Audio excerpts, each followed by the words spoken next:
Okay, let's go over a couple of definitions. Alpha. Alpha is the significance level. We set the value of alpha ourselves. Alpha is the probability of rejecting the null hypothesis when the null hypothesis is true. So this is the probability of making a very specific type of mistake. Typically we're going to set this at 0.05. Okay? 0.01 if rejecting the null hypothesis falsely is a bigger deal. The p-value. The p-value is the probability of getting our data or more convincing data assuming the null is true. So this is data that better supports the alternative hypothesis. That's what we mean by more convincing data. And finally, as long as you remember this phrase, if the p-value is less than alpha, then reject the null hypothesis, then you will draw every conclusion correctly.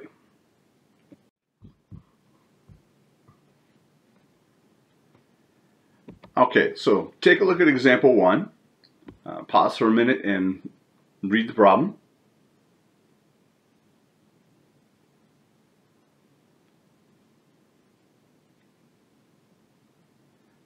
So the first thing we have to do, once we understand the situation, is figure out what exactly our alternative hypothesis is. Okay, so the alternative hypothesis is the thing we're going to try and prove.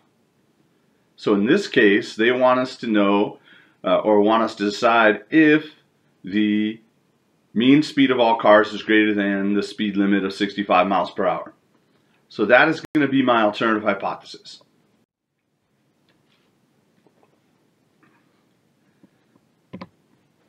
So the alternative hypothesis is what we're going to try and prove. We were asked to prove or test the claim that the mean speed is greater than 65 miles per hour. So statistically, H1 is going to be mu is greater than 65 miles per hour. Now, we will assume, and again, the null assumption, the null hypothesis is our zero assumption. We will assume that mu is 65 miles per hour and no higher until we see the proof. So, step 3 is to pick our test statistic. And so, we have a parameter of interest of mu. Sigma is not known. We don't know that it's normally distributed, but we do have a sample size that is more than 30. Okay? So therefore, our test statistic is going to be x bar minus mu over s divided by the square root of n yields a t-score. Now, alpha was handed to us in the problem. That's just 0.05, so we're just recording that. Okay, so now we're ready to plug in all of our numbers. So x bar, s, and n will come from the sample. We already know those. All right, the test statistic is here to help us find the p-value. So the p-value by definition is probably getting our data or more convincing data, assuming the null is true. So at this point, that means when we do any calculations here, we are assuming the null is true. So we're going to plug in our numbers. All right, 68.4, 5.7, and 40 all came from the sample. And the 65 that I plugged in for mu is because we are assuming mu is equal to 65. That's our null hypothesis.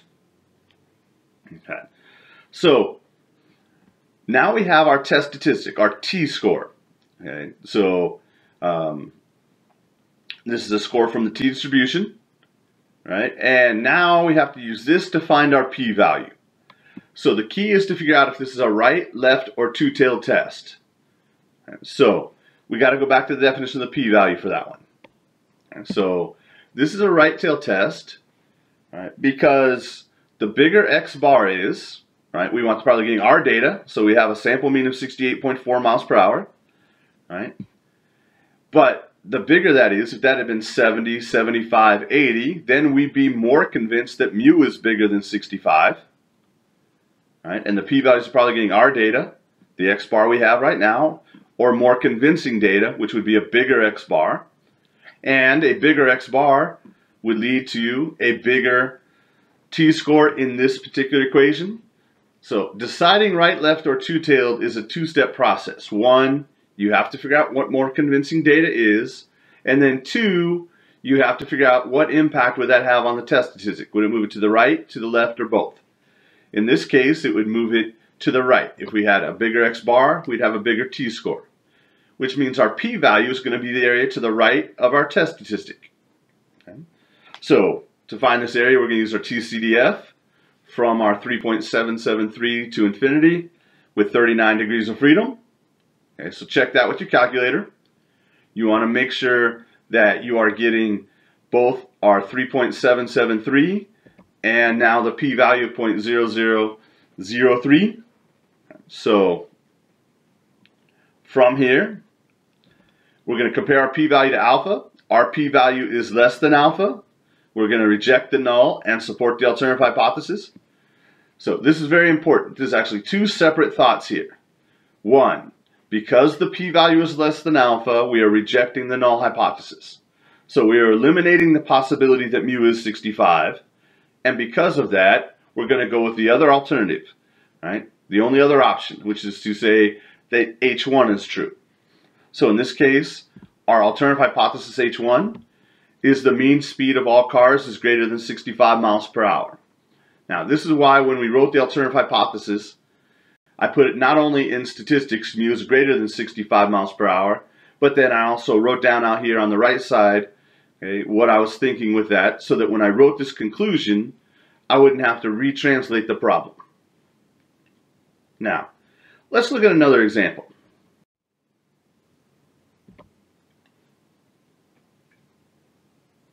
Take a second to read the problem.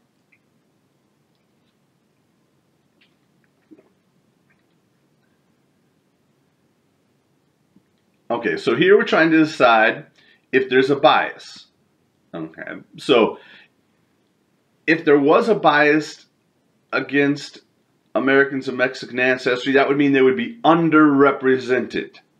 Okay, we know that 79.1% of the potential jurors were of Mexican ancestry, and so our alternative hypothesis, right, is going to be, right, that they're being underrepresented, that the proportion of people who end up on the jury is less than 0.791. Okay, so we will assume that the proportion who end up on the jury is actually 0.791 or 79.1%. Okay, that is, we're assuming there's no bias and that the pool of eventual jurors is a mirror image of the pool of potential jurors. Okay, so in this case, they've given us an alpha of 0.01. Now, keeping in mind, alpha is our probability of rejecting the null hypothesis when the null hypothesis is true. In this problem, if we declare that there is a bias when in fact there was not, that is going to cause a lot of problems. So we want to be a little extra careful before we reject that null hypothesis, right? Rejecting the assumption that there is no bias. Okay, so we need to see more proof than we did in the freeway case a minute ago. Okay, so now we're testing the proportion. As long as we have at least 5 that do and 5 that do not fall into our category, we're going to be okay. All right, and in this case, yeah, we have a huge sample of 870, all right, and 39% of that sample, all right, were of Mexican ancestry, so that's way more than 5 that are and 5 that are not of Mexican ancestry. So we're assuming the null is true. So everywhere there was a p in the formula, I'm putting in 0.791. Right? Our sample proportion was 0.39, 39% of our sample were of Mexican ancestry. Our sample size is 870. Okay.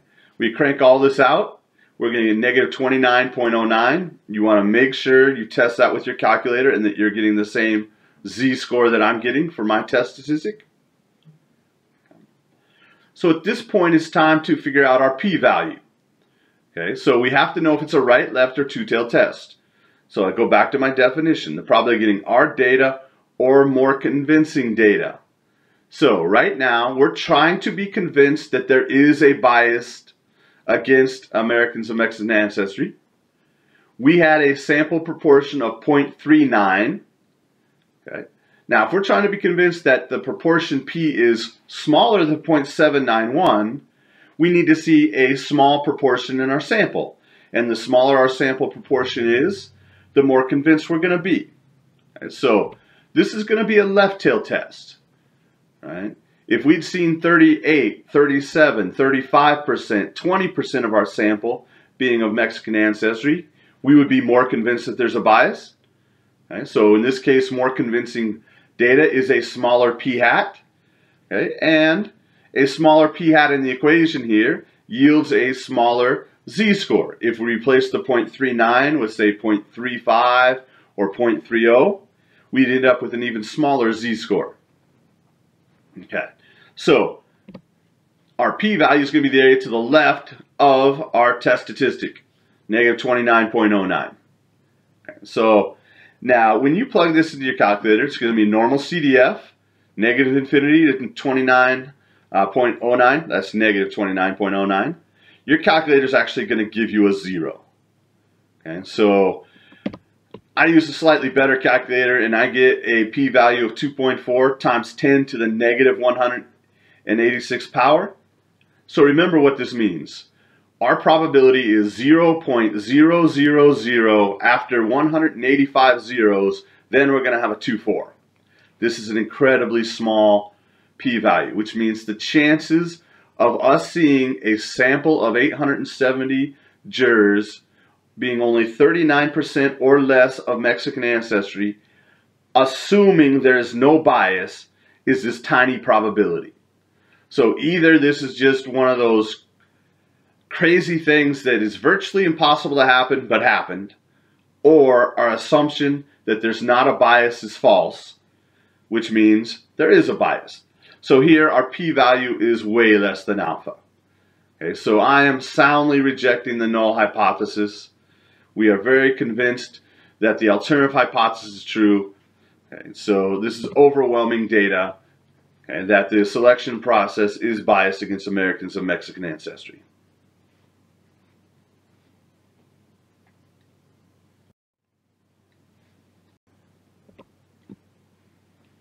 Example 3. Okay, take a minute to read the problem.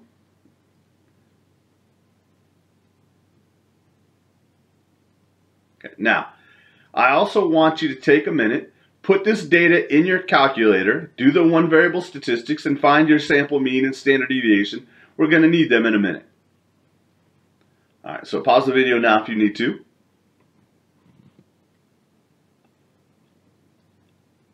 Okay, so step 1 is to find our hypotheses. So if we're looking at the problem, right, we are supposed to test the claim that the new production method has errors with a standard deviation greater than 32.2 feet. That is going to be my alternative hypothesis. Okay. That sigma, the standard deviation with the new production line, is greater than 32.2 feet, which was the standard deviation with the old production line. Okay. So we will assume that there has been no change, that the standard deviation is still 32.2 until proven otherwise. We were handed an alpha of 0.05. Okay, so we look at our formula sheet. We're testing sigma. Okay, so now when you look through your problem and your formula sheet, okay, when we're using this equation, we have to have the assumption that our data, the population, the errors in this case of the altimeters, are in fact normally distributed. We're not really sure about that here, so we're going to do this problem anyway, with the understanding that if it turns out that the errors are not normally distributed, then our conclusion here is possibly not going to be valid. Okay. So now we're going to plug in all our numbers. Okay. You should have gotten 52.4 for your sample standard deviation. So we're going to have our sample size of 12 minus 1 is 11. Okay. S squared will be 52.4. I've rounded that value for S squared. If we were to take that S squared out to more decimal places, we would get a more accurate test statistic. Okay. Now, the 52.4 for S squared gives us a chi-squared score of 29.13. Once we have our test statistic calculated, it's time to figure out our p-value. Okay, so we need to know if this is a right, left, or two-tailed test. So once again, back to the definition of the p-value. It's the probability of getting our data or more convincing data assuming the null is true. We assume the null is true when we plugged in 32.24 sigma. Okay. All right. We have our data, the sample size -1 of 11, the 52.4 for S. So the right, left, and two-tail is really all about the or more convincing data. Now, to convince us sigma is big, specifically bigger than 32.2 feet, S needs to be big. And when we look at this equation, right, the bigger S gets, the bigger the chi-squared score is going to get. So this is going to be a right tail test. Right? We need a big value for our sample standard deviation, and a big value for our sample standard deviation S leads to a bigger chi-squared score over here. So our p-value is the area to the right. We need this chi-squared score of 29.13 or a higher chi-squared score to be convinced that sigma is bigger than 32.2 feet. Okay, so now look at our standard chi-squared graph, right? 11 degrees of freedom, so my mean is 11, right? Knowing that the mean is 11 is in the center of the graph is what tells me my 29.13 is way over here on the right side. Okay. Now, regardless of where the test statistic was, this would be a right tail test. Okay, so meaning the p-value is the area to the right of the test statistic. So we're going to use our chi-squared CDF. We're going to go from our test statistic of 29.13 off to positive infinity with 11 degrees of freedom. And we're going to come back with this number. So you want to make sure that you got your 52.4 for S, that you get the chi-squared score 29.13, and that you're getting the p-value of 0.0022 here. All those are important to us. Okay. Every single hypothesis test. We've done all this math to help us make a decision. Once we have the p-value, I have one question and one question only. Is the p-value less than alpha, yes or no? In this case, the answer is yes. The p-value is less than alpha. Every time the p-value is less than alpha, we're going to reject the null hypothesis. When we reject the null hypothesis, we support the alternative. So in this particular case, all right, we are saying that the standard deviation of the errors with the new production line is in fact greater than it was with the old production line. All right, so now let's move on to our final example, example number 4.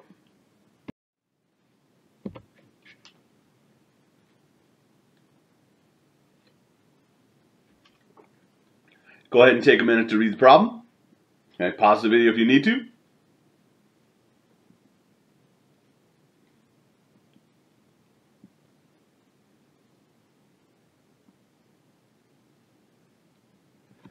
Okay, so what are we trying to prove here? We're trying to prove or decide if the new baseballs have bounce heights with the mean that is different than 235.8.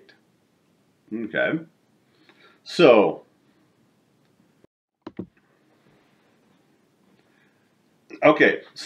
the alternative hypothesis, right? We're being asked to test that the new baseballs have a bounce height with a mean that is different than or not equal to 235.8. We will assume that the new baseballs have the exact same mean height as the old baseballs until we see some proof. They've given us an alpha of 0.05, okay, simply meaning that if we make a decision to falsely reject the null here based about the baseballs, it's not that big a deal. So I can live with the 5% chance we make a bad decision on this. Now we've got to find our test statistic.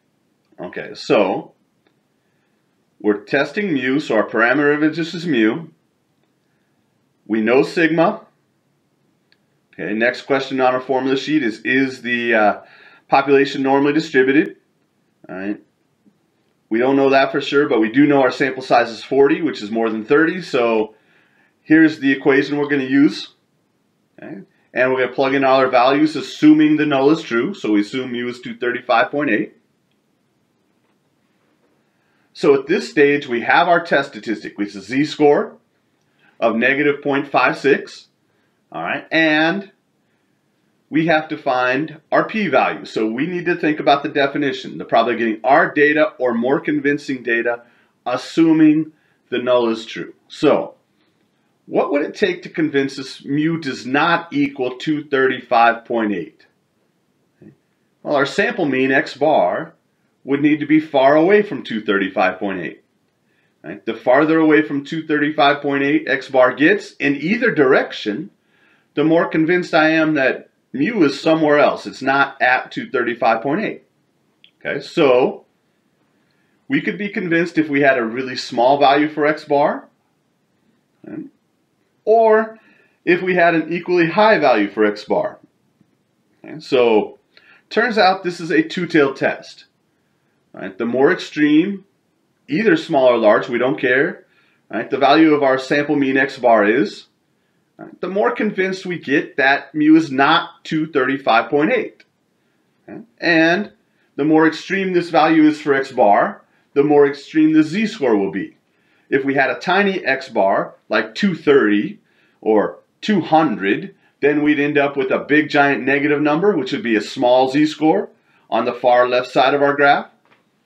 But we would be just as happy if our sample mean had been this far above 235.8 or farther. Okay? If we'd had a 240, 250, 270, okay, those become more and more convincing that mu is still not at 235.8. And a big value of x bar would lead to a big z-score. Okay? So, right, we want the probability of getting our data, our x bar, okay, or more convincing data, right, which would be a more extreme x bar, okay, or translated, the probability of getting our z-score or a more extreme z-score. So we want the probability that we get a z-score that's this far off center or farther off in either direction, which means this left tail, right, is going to be half of our evidence. We could be just as convinced if we were on the right side of the graph with the mirror image of this. Okay, so when you're doing a two-tailed test, right, you only have one test statistic because you have one set of data. Right? Your test statistic is either going to be on the left or the right side of the graph, in our case on the left side. So you treat these two-tailed tests, visually at least, like a one-tailed test. Right? I'm going to treat this like a left-tailed test because that's where my test statistic is.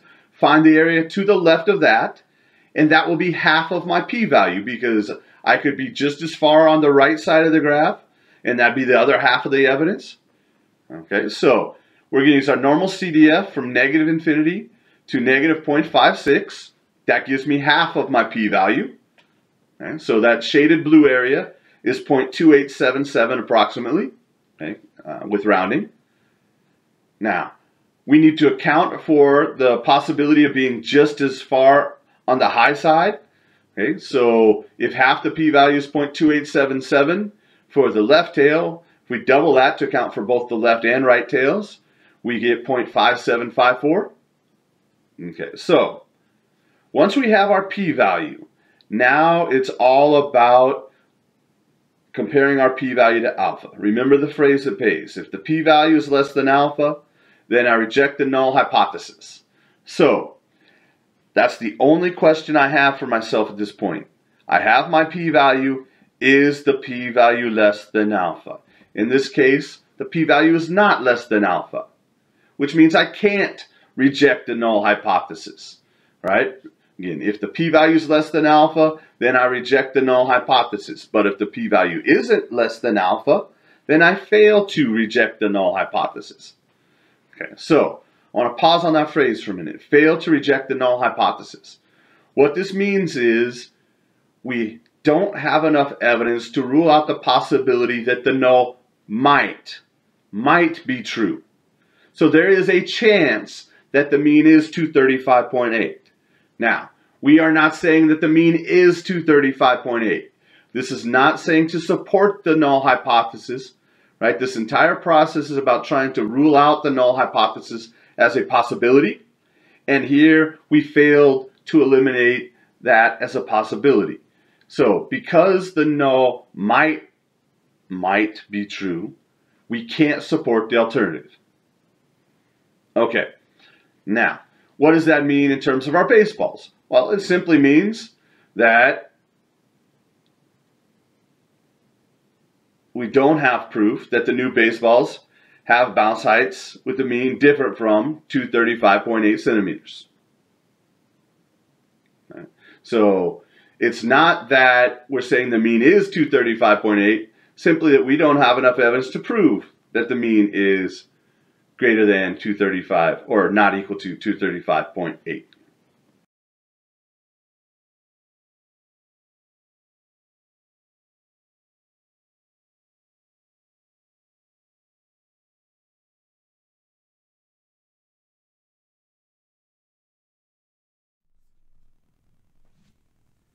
If you have any questions about the topics covered in this video, or anything else that's happening in your statistical reasoning class, talk to your instructor, go to their office hours, or take advantage of the free tutoring available in the Math Tutorial Center.